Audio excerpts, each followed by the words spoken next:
Obechimuka ndiani company inonzi Fossil Contracting. Saka pese pamunoona pachigadzirwa nemaroads ndiye uyu ndiye chigananda manje yakona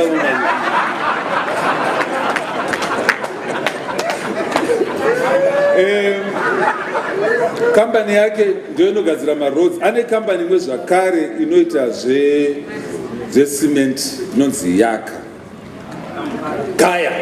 Umwe wacho asipo panapa ndiane Yaka.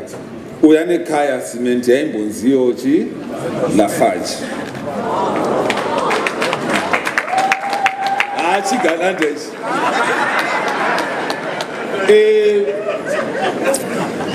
Ndokubura kuti ndimbocorrecta something. Ati ndisa correct. Ina handidi kupa credit yaisiri yangu.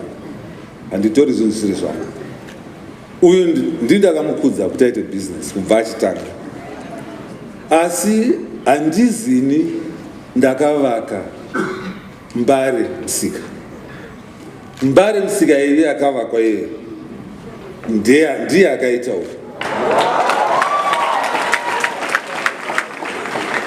Ende ari kuita kune nzvimbo dzakasiyana siyana. Saka pane zvimwe zvatisingatauri because uyu ari pamasanctions.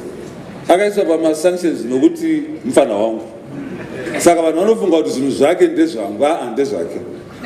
But wakakaura uri pamasanctions. Ndauya